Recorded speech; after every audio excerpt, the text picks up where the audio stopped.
Gayatri mission परिवार की जिस तरह से जिन भावनाओं के साथ, जिस देशभक्ति और देश में सुधार लाने के प्रयासों, जो धार्मिक सुधारों की परिकल्पना परम पूज्य गुरुदेव पंडित श्री राम शर्मा आचार्य जी ने अपनी पत्नी के साथ, माता जी के साथ जो स्थापना की थी, उस पूरी स्थापना को पूरी तरह से धूल धूसरित करने का काम डॉक्टर प्रणब पांड्या ने किया है और उसमें साथ उनकी पत्नी ने दिया है, जिसकी वजह से उनके ऊपर एक नाबालिग लड़की के साथ, जो उनके यहाँ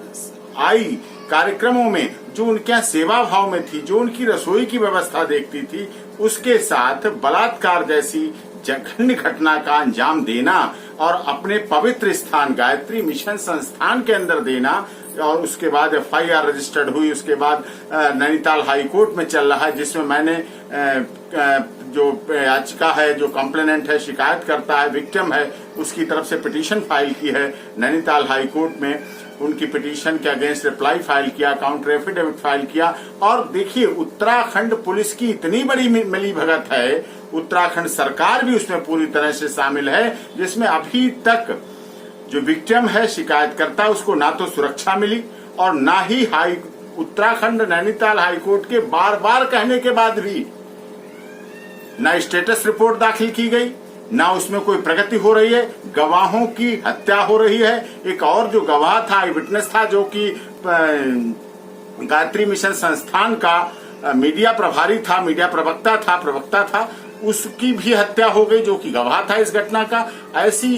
वारदात होने के बाद भी पुलिस पूरी तरह से संज्ञान न लेके ऐसा कार्य कर रही है, जिसकी वजह से लोगों का, आम जनता का कानून से विश्वास उठ रहा है। इसीलिए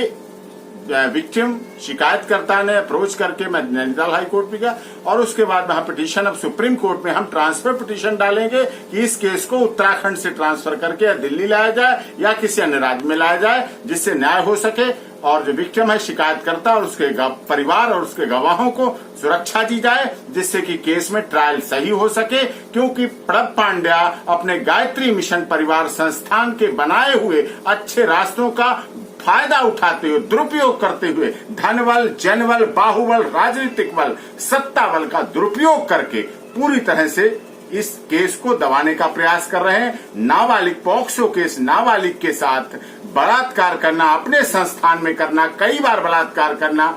और ये इससे बड़ा जघन्यतम अपराध क्या हो सकता है। इससे धर्म को भी हानि होती है, धार्मिक भावनाओं को भी हानि होती है, और जो गरीब मजदूर तबका है, जो जुड़ता है जाके, जो वहां जाता है, रहता है, सेवा भाव में लगता है, उसकी भावनाओं को भी हानि पहुंचती है और ट्रायल पूरा इफेक्ट करता है, जिससे न्याय की गरिमा खत्म होती है और access to justice for all, न्याय सबके लिए होने वाली भावना जो हमारे देश के संविधान ने दी है, उस पर पूरी तरह से पटाक्षेप हो जाता है।